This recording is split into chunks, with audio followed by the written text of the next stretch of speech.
Welcome to Dentology, the Business of Dentistry podcast. In this podcast, we delve into the non-clinical aspects of dentistry with inspirational guests from across the profession. You will hear incredible life stories, pick up valuable business tips and be entertained. I'm Andy Acton and I'm joined by my co-host, Chris Drevens. When you get the opportunity to talk to somebody that's got such a varied background in terms of their birthplace and where they qualify and where they are now, it's a really rich mix, isn't it? It is, and a very, very varied background. It makes you realise that sometimes you think, oh, my life has been a bit closeted. You know, what is that? I was born in Harrow. I grew up in Harrow. I was educated in Harrow. But also just, and I wonder whether that international experience also flavours his broad outlook in looking for opportunities, and now someone who's deep in digital dentistry and really at the forefront of where things are going. I also love the fact that he speaks, 4 languages, maybe 5 languages, and then because he's been in Newcastle for 5 years, there are words that are definitely Geordie. Yeah. There must be some sort of natural for people who learn languages. I don't know. He's a nice guy. You just adopt it. It was really good. It was really good. And it'll be unknown to most people. That's right, Which I think is what makes it super interesting. Somebody well worth listening to. It was great. So when we started doing this, who would have thought 120 plus episodes later, we'd still be doing an episode a week? Yeah, amazing, really. And also continuing to meet new people. Yeah. Sometimes you think you might have to recycle, but the answer is we're meeting new people, which is fascinating. And also I think it just goes to serve that dentistry is a interesting profession full of interesting people, but constantly changing and evolving and new people coming in all the time. Definitely. Life changes, dentistry changes, and got another changing chat today. We do. So, ladies and gentlemen, today we are joined by Dr. George Dandanov, and George is a dentist and also founder of the Smile Wide Lab, which was a lockdown project, which we're looking forward to finding out about. A lockdown project. Absolutely. Well, I think most of us cook banana bread, and George developed a new business. So I'm feeling a bit inferior before we even start. But there we go. Hi, George. How are you doing? Hello, Chris. Hello, Andy. How are you? We are very good. Thank you very much. Yeah. Looking forward to this. Thank you for having me. No, not at all. Looking forward to it. It's exciting. And it's interesting, the thing we were just saying about how dentistry keeps changing. And we'll come on and talk about this business that you kind of created through lockdown. But this... better than cooked up. Much better. Curated. I like curated. Yeah, missed opportunity there. Yeah. But if you look back no more than 5-7 years, some of the things that are happening in dentistry, it just wasn't possible. We didn't have the technology, we didn't have the systems and processes. And whilst COVID was a terrible time, it certainly did accelerate some of those advancements that have been kind of there in the background but hadn't really come to the forefront. So it'll be interesting to find out from you how that came. But before we start, you're a very interesting character for me, because you were born in Bulgaria, you qualified as a dentist in Ukraine, and now you're with us in the UK. So just give us a sense of, for you, where feels like home? Yeah, and family and all that sort of stuff. I think, that's a difficult question. I think home is where friends and family is. I think home for me at the moment is everywhere. It is in Ukraine, it is in Bulgaria, and it is in England as well. Yeah. I do have a lot of friends everywhere. My family is still in Bulgaria. My lovely wife is here with me. Have quite a lot of friends here as well. So I can't really choose one place. Right, which is a lovely answer, because you're right. I think it is. It's where you feel comfortable and where you have connections, which is kind of what you've said. Going back to your early years, you were brought up in Bulgaria, were you? Yes, well, I was born and I grew up in a city on the seaside of Bulgaria. Quite a nice city, nice weather. I went on holiday to Bulgaria once. Did you? Yeah. I can't remember where it was, though. It was a while ago. Oh. It was very nice. I did grow in the age where the internet and then digital wasn't that popular yet. So I think that my childhood was quite nice. I was still able to spend lots of time outside, play with other kids, which was great. I started working quite early age. well, working is a big word, probably started helping my grandparents a lot, or they were just trying to keep me busy. I did do help my granddad with his business a lot, which told me quite a lot of stuff about earning money, basically. What business was he in, George? He was in construction. He was doing a lot of windows, doors, and things like that. So, well, work with hands mainly, which was quite nice. I did like it, and it told me to, well, how you really earn money, and then further down how you spend them. Which bit did you enjoy more? Well, spending them, but when you spend your own money, I think this is something that when I was a kid, I didn't understand that. When now I do completely, and I'm very grateful for it. But when I was a kid, most kids were just given money when I had to deserve mine with something.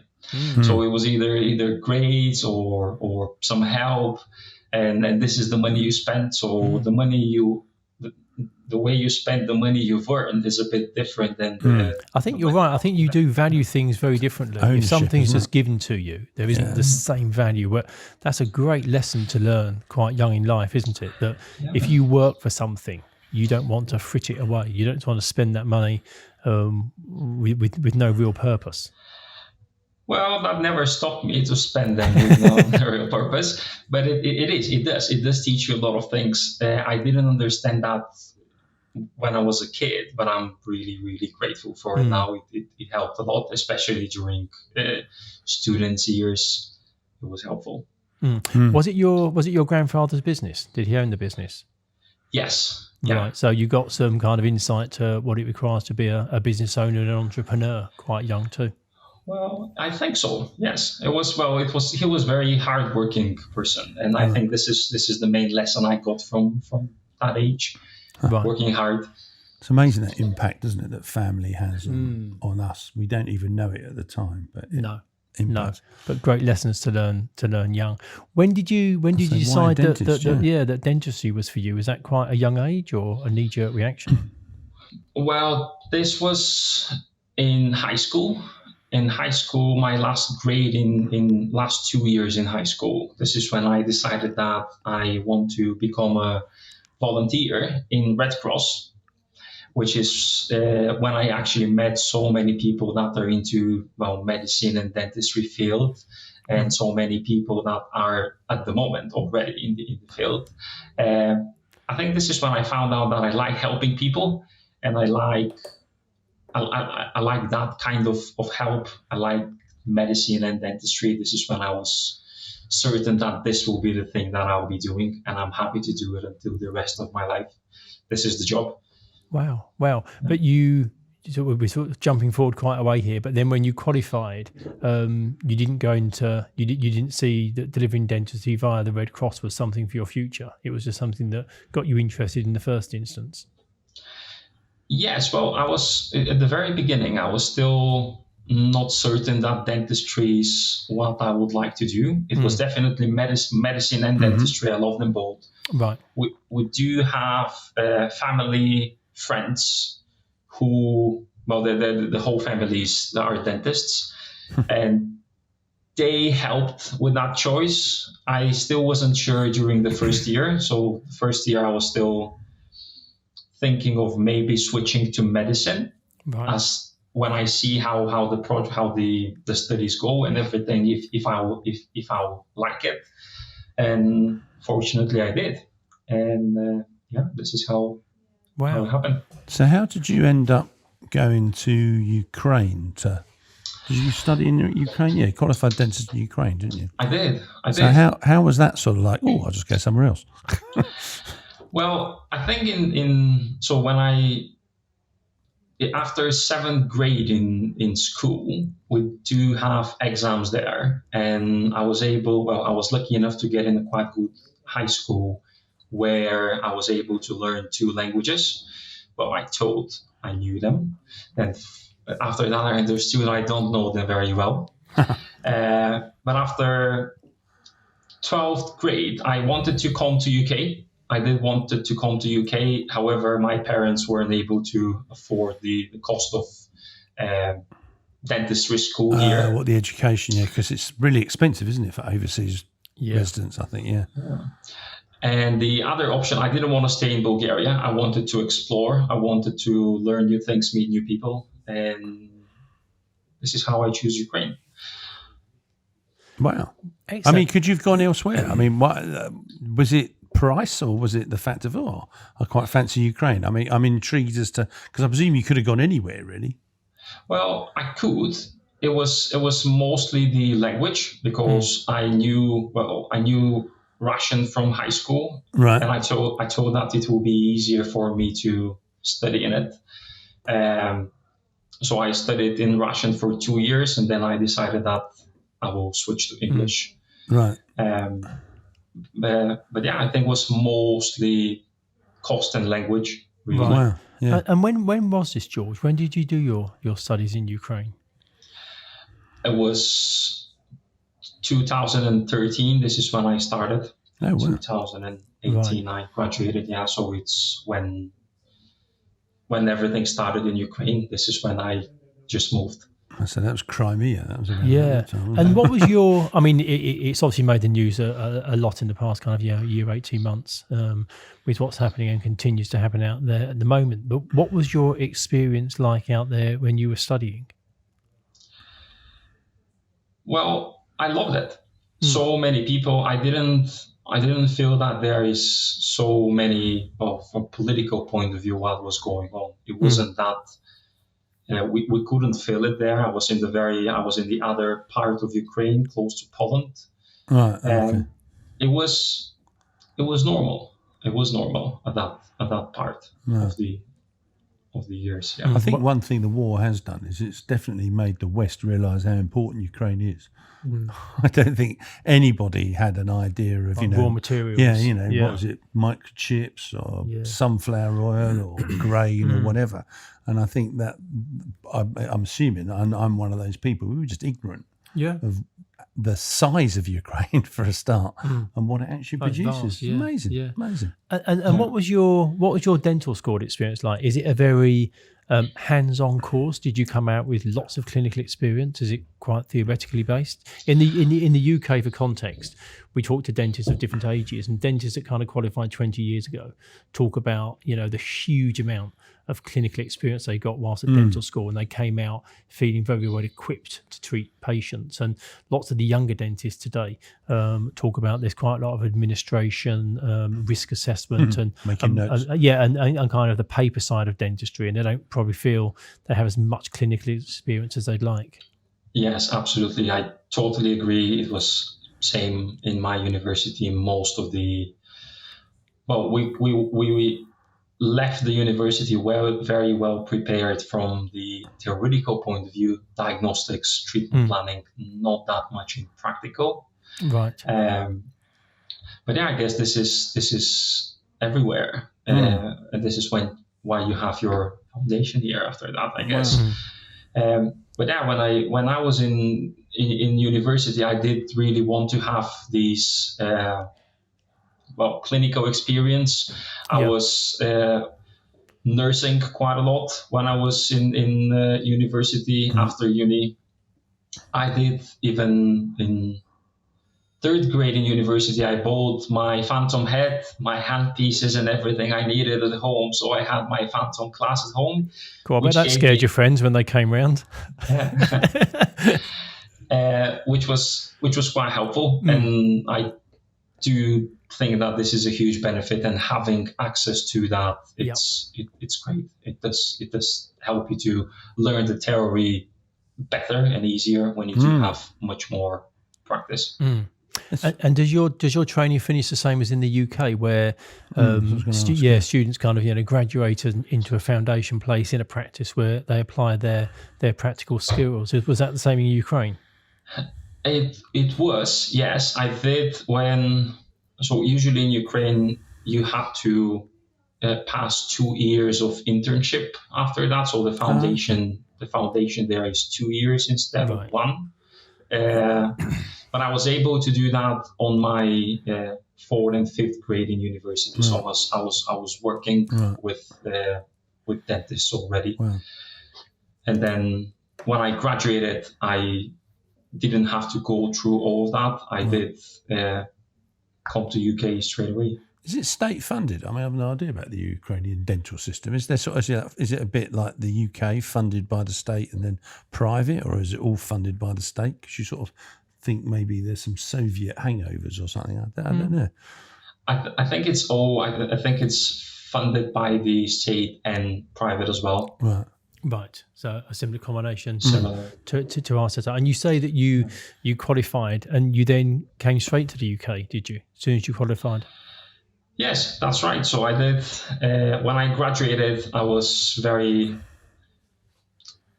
tired of being dependent from my parents. So I went to Bulgaria. I thanked them so much for what they've done for me. Told them that this is it. The only thing I need is one-way plane ticket to London, and then I will do my way after. So I came to England with pretty much nothing. And did you come with a one-way ticket?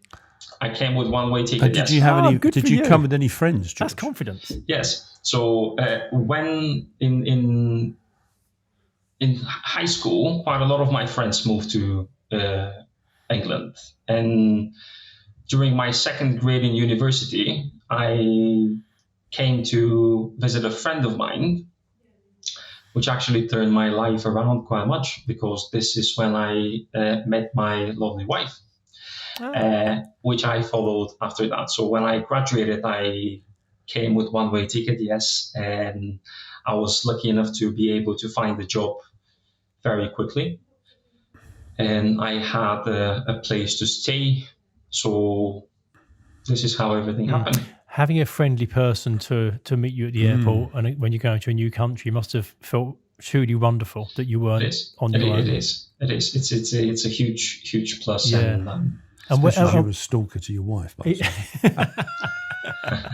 And where did you land when you came to England? Where did you land and where did you settle?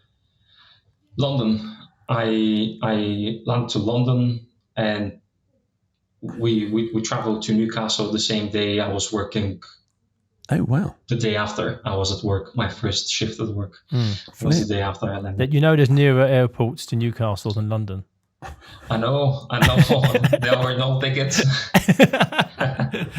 But mind you get to see the whole length of the country, which is nice in itself. How long have you been in Newcastle, George? I've been in Newcastle about 5 years now. Because there's a certain hint of certain words that you say. You've got a hint of Geordie going on there, my friend. You did it then with Newcastle. Yeah. Newcastle, and there was something else you said earlier on. Yeah. It was like, the man is picking up, because we know you speak loads of languages. Yeah. So it's like, you're obviously a bit like an amoeba or a sponge of accents. It's fascinating. So was your friend working and based in Newcastle? Is that why you ended up there? Yeah. Yes. So he came here after high school, and he pretty much settled here. So he had a job. Anything to do with dentistry or not at all? No. So when I came, before I got through the whole GDC registration process, I used to work for about 6 months to a year. I was working in a restaurant. Oh, wow. Yes, until I get everything settled. I was looking for places where I can start shadowing or just being there. Is that how long they took to get your registration through? Almost, over a year. And how did that feel for you as somebody who's highly skilled and a qualified medical professional, having to wait to use that skill and work in a restaurant? That? Yeah. Well, it wasn't easy. But it was worth it. I met lots of people there. I did pick up a bit of an accent. I learned a bit of the language a bit better in order to be able to communicate in dentistry which is I suppose quite that's important. very true, isn't it? That is very true. Just thinking about it, if you spend a year being in a restaurant, you are going to be talking to loads of people and improving your language skills and the colloquialisms and stuff like that. Yeah. Yeah, because after school, after high school, you think you know language. I told that I know both languages fluently. When I moved to Ukraine, I found out that I don't. Then when I moved to England, I found out that I don't. so you do need a little bit of. I agree. You do need a little bit of transition to get it smooth. So when you start working with patients, you understand them well, and they understand them well. Yeah. You don't use lots of terminology and confusing them, but you use That's the language great. that they will understand. So the day came where you were able to put down the menus and pick up the handpieces. So what sort of practice are you working in Newcastle? I work in a fully private practice in Newcastle. We do quite a lot of dentistry. A lot of the protocols we're using now are digital, which wasn't fully like that when I first started. When I came to England, I wanted to switch from the restaurants and go to a dental practices. So I wrote emails and I sent them to every single dental practice in the area where I can go. And only one practice answered back and invited me to have a chat. And this is how I met the principal of the practice. And he offered me to shadow, just come, watch, spend time with the team, see how everything works, which was great experience for me. Yeah. I was able to learn how the private dentistry workflow is built in the UK before I got my GDC number. And then That's it was brilliant, isn't it? again easier. I was able to spend, so the practice I'm working in, they do have a lab, indoor lab as well, where I was able to spend a lot of time in, learn a lot about digital.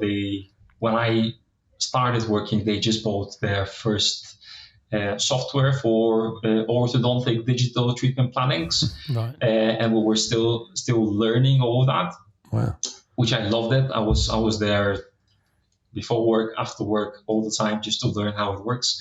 So that helped us a lot to move then to quite a lot of our workflow is digital at the moment. And were you instrumental in digitizing the practice? You say when you got there, it wasn't digital to the extent it is, perhaps workflows and some of the technology. Were you part of that kind of pushing that forward? I don't think so. I think I was lucky enough to be in the right place in the right moment. Right. I never thought that so quickly after university I will be able to start working with fully digital workflow and learn so much about it. I knew that I want to do that, but I always thought that it will be years before I start actually working with it. Wow. And luckily enough, the principal was quite open-minded to getting everything digital. Brilliant. And I was just in the right place really, in the right think moment. About it, isn't it? Very front foot in those. Because what that be? That would be about 20. When was that? That was 2019. Yeah, so quite front foot, really. Right. Yeah. Yeah, and great timing for you. Expensive. Sorry, I was just thinking it was probably really expensive at the time to do, wasn't it? Yeah. Prices have come down, but at that time it's probably a big old investment of time and cash. But then also for you, timing couldn't have been better to get that exposure and ignite that fire inside you, because just round the corner was COVID.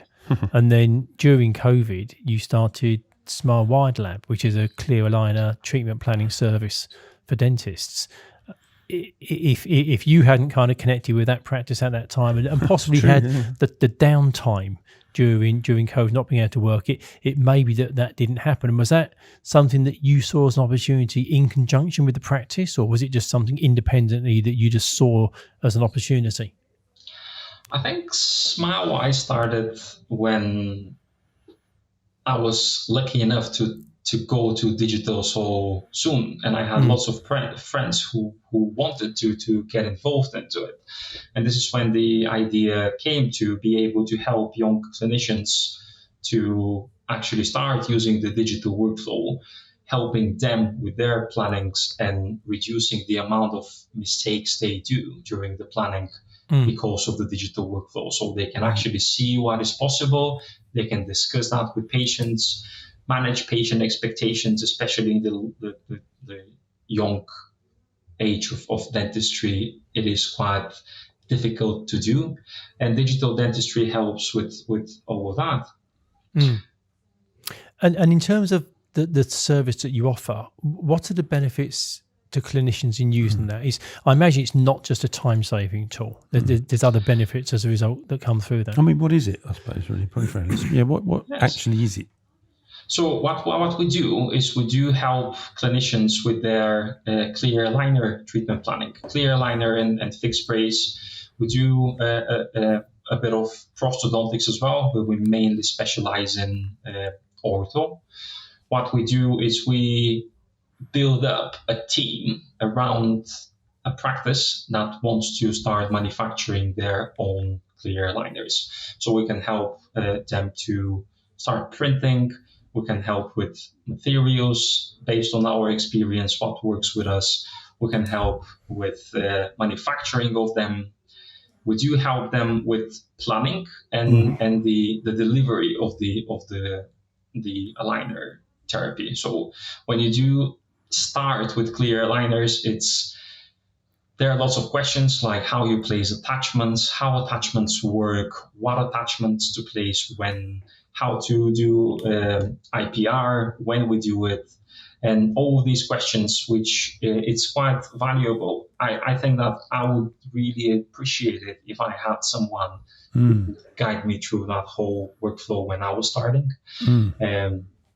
And we spent lots of time on different courses. I think I've watched pretty much every clear aligner course you can possibly watch, and that helped us a lot. And what we do now is we're just spreading it. We help other people to begin their clear aligner journey, and if they have the opportunity to start manufacturing their own aligners, that's also amazing because that reduces the cost of the cost that every practice pays, which reflects on the cost that patients pays, and patients can afford the orthodontic treatments easier. It's a bit like that. It's in a way, it's that when we went to that Dentorama thing, that's that sort of ortho, the bloke who did the ortho but didn't quite work out. Yeah, because he hadn't done it. So you're sort of stepping in before he makes the mistakes to say, hey, this is how we're going to help you with your treatment planning so you don't make those mistakes. Plan it well. Yes, well, what we do is we do have one-on-one sessions with them. So every dentist who never done it before can easily just jump on a quick call with any of us, and we can guide them through the whole procedure, answer all of their questions, and tell them possible mistakes that we've made, so they can learn from our mistakes instead of doing their own. Yeah, and you say about manufacturing your own aligners. In the time you've been involved in this business, have you seen a shift towards more practices looking to manufacture their own aligners as opposed to buying them in? There's obviously the very well-known clear aligner business, and there's other clear aligners available as well. But from a profitability point of view, obviously, if you're able to manufacture yourself in-house, arguably perhaps it's quicker, but it's also going to be lower cost. Given the pressure on profitability for some practices, is there a shift towards manufacturing their own aligners in-house? I think so. Most of the practices which have space indoor to make a lab, to turn the space into a lab, they can't do that because the investment needed isn't huge. You just need a 3D printer and you need a vacuum former, and that's it. Then you can trim your aligners and polish them, and that's all. The only other thing you need is your digital treatment plan. which takes a little bit longer to learn. But yeah, this is what we help with. And when you do have all of the files, you can see everything.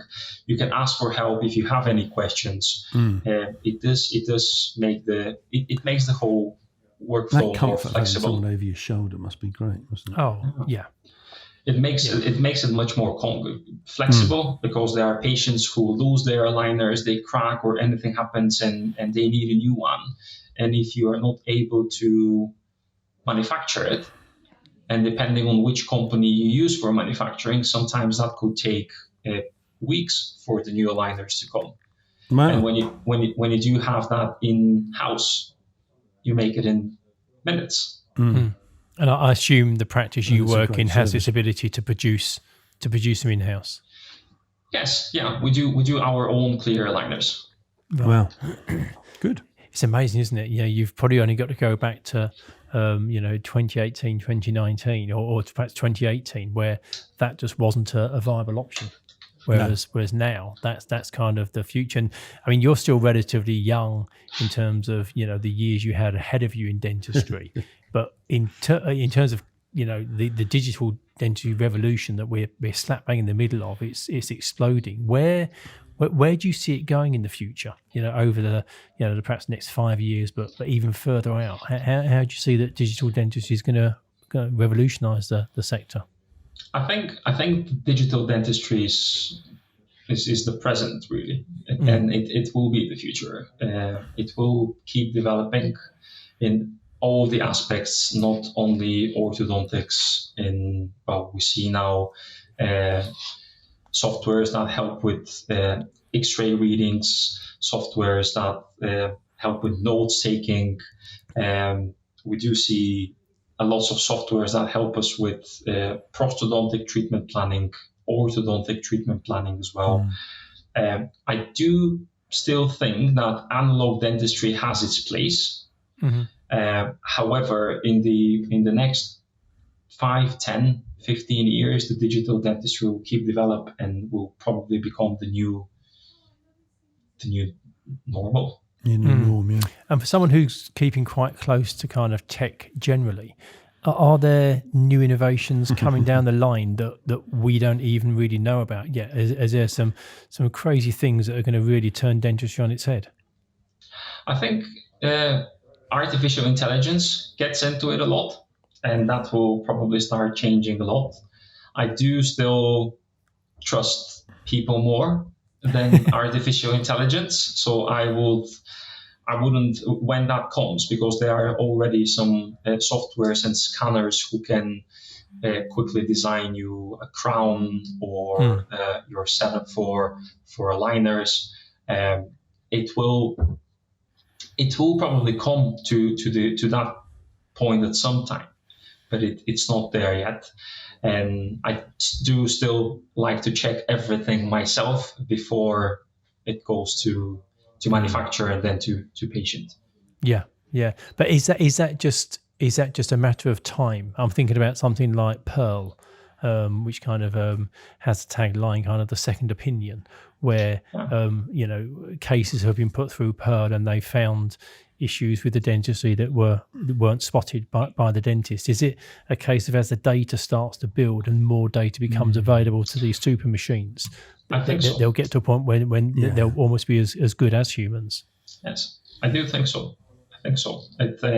Which is great from one side and quite sad from the other, because that just removes people from dentistry. I suppose it removes opinion and produces consistency, isn't it? That's the thing. Yeah, hopefully. But then I think the flip side to it is, we were talking to a dentist earlier, and she made a very valid point that the relationship you have with your dentist is very intimate. Very few people get as close to you as your dentist does, and I think replacing that by a machine is quite a difficult thing to do. And there is still a highly aesthetic element to dentistry, even if it's not aesthetics dentistry. It still needs to look right and fit. And the point of that is that it kind of has to fit that individual patient, as opposed to fit some data norms because Yes. data might say it should look like this, but actually, if my smile has always been slightly wonky, little imperfections, but, isn't it? but that's the way I want it. That needs to be incorporated. So taking it down to the minutiae level might be incredibly difficult, which is where I think the dentist as a clinical expert will be needed. I agree. Absolutely, yeah. And I think that it will be very helpful with diagnostics. Yes, it will. I'm not sure about performance. I think that I don't fancy some robot having a go in my mouth. Yeah. No. I think people will. Well, people won't be. I don't know. I won't be happy for a robot to do my extraction or my filling or my implant. I will trust much more a person. Yeah. And are you looking at the digital revolution globally as well? Do you have insights in terms of what's happening in the US or other countries as well, to get a feeling for where we sit in the UK? I think we're on the same page mostly. I think more in US it's more popular. There are more people who use it, but it's very quickly growing in the UK. Right, yeah, which is exciting. And for you, I imagine it's nice because you're able to apply all the things you're learning. You're able to apply in real time in the practice, working in a private practice in a great and large city like Newcastle. You'll get access to patients that you can work with this stuff.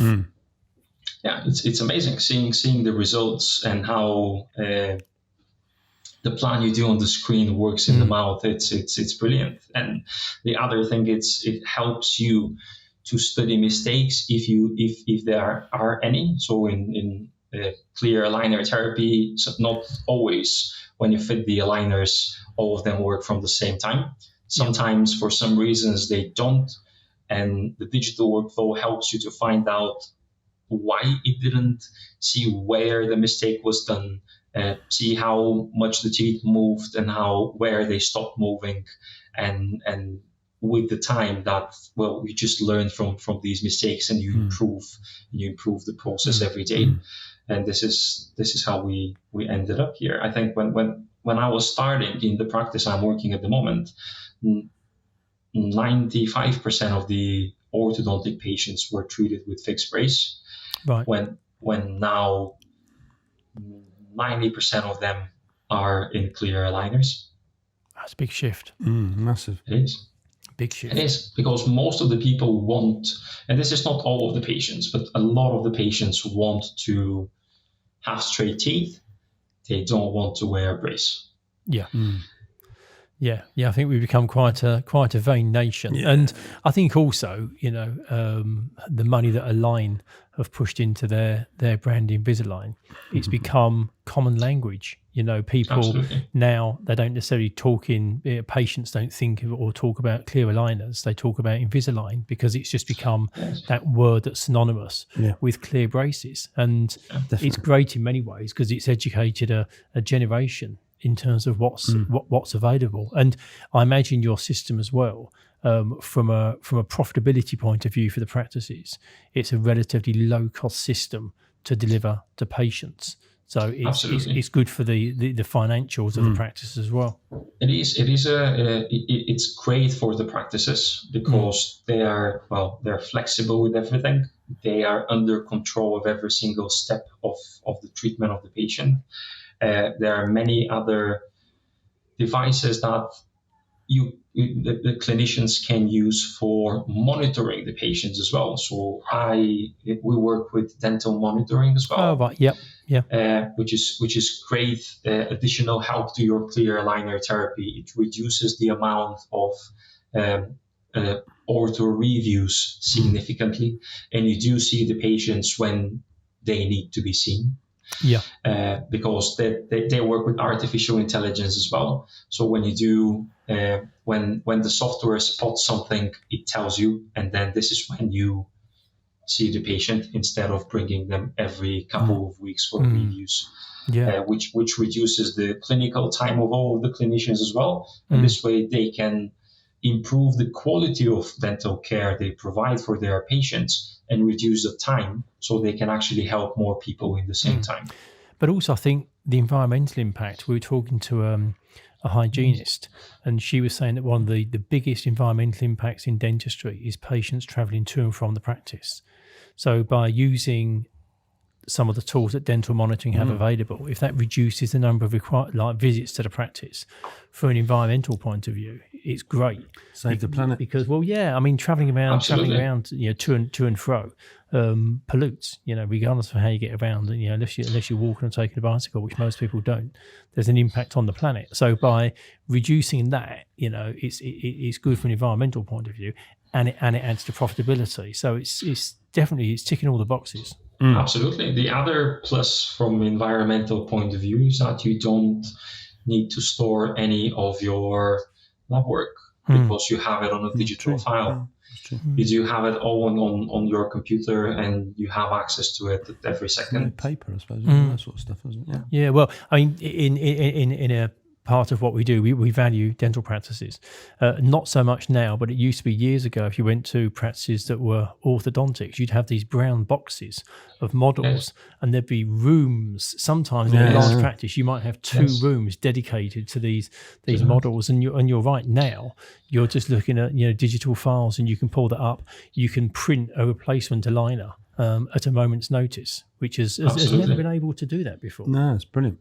Absolutely, yeah. You have a folder on your computer with all of the files, no rooms. Yeah. Just hope you don't misfile it. Exactly. It's fascinating, George. I think it's a really exciting time, and I think what your evolution. Yeah, what you're doing it makes digital dentistry more accessible. I think one of the things that people are fearful of is kind of change and embracing new technology. But it sounds to me like you're offering a system and a structure to give people that peace of mind that they can do this with an experienced arm around their shoulder. And then in time they can then go and run and do that themselves, and perhaps not need that support. Yeah, definitely. Absolutely. Digital gives them the chance to make as many mistakes as they want on the screen instead of making them in patient's mouth. In the mouth. Yeah. So you can study all of the different possibilities and different solutions of how you can manage patients' expectations, and then you can always bring them back in and tell them, look, this is what we discussed last time. This is the plan that I've done. Do you have a couple of treatment options? This is how we expect the treatment to go. And this way you give really all of the information to patients, and they can really take an informed decision. When in past, when a patient comes to an orthodontist, they say, I want straight teeth. Yeah. And the orthodontist tells them, well, okay. And in the end of the treatment, maybe maybe when the teeth are straight, that's not what the patient wanted. And there are many cases when the patients say, well, I actually don't like the shape of my teeth, not the position. And all of that can be avoided. Yes. With digital. True. Yeah. Fascinating. Cool. Fascinating. Excellent. George, we always finish up the same way. So you've got two questions. I know you've listened to some of our previous podcasts. So you know what's coming. I have, yes. The first, all of them I have. That would be a bold man. The first question is, if you could be the fly on a wall in a situation, where would that be and who'd be there? I think that was a very difficult question. I was thinking about it a lot, and I decided to go back in history. What I wanted is, if I could be a fly on the wall, I would be in the room when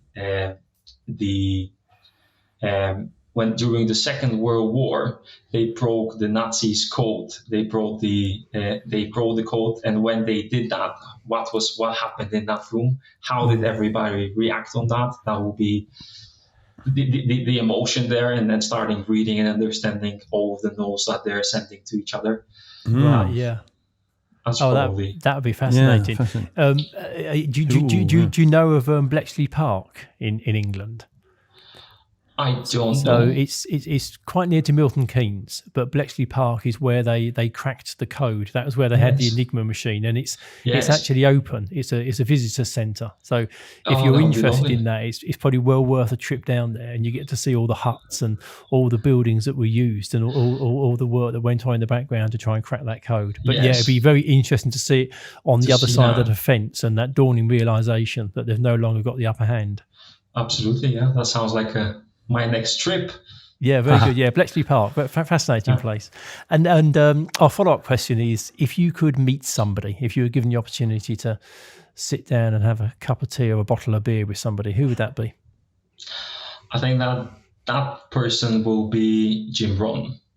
Jim Rohn is a entrepreneur, American. I don't know if you heard about him. He's a great motivational speaker. Talks about personal development a lot. I think that this will be the person that I would like to definitely have a cup of coffee or a pint. Yeah. Brilliant. Excellent. George, it's been wonderful. Thank you very much indeed for your time. Yeah, thank you. I feel we've caught you at the right time, because I think you're with us in Newcastle. It's digital dentistry starting to explode. You brought that kind of international experience, and you're working in an exciting part of dentistry, and also trying to kind of support other dentists so that we all get there. We all get there together, and I love that. Yeah, absolutely. Thank you very much for having me. It was a pleasure to have a chat with you. Good. Thank you. Likewise. Thank you, Likewise. Well, look after yourself, and hope to see you soon. Enjoy. Thank you. See you soon. Cheers, Bye-bye. YI, as they say. Thank you for listening to this episode of Dentology, where we discuss the business of dentistry. If you like what you heard, please do subscribe where you found this episode. That would be amazing. And also follow us on Instagram.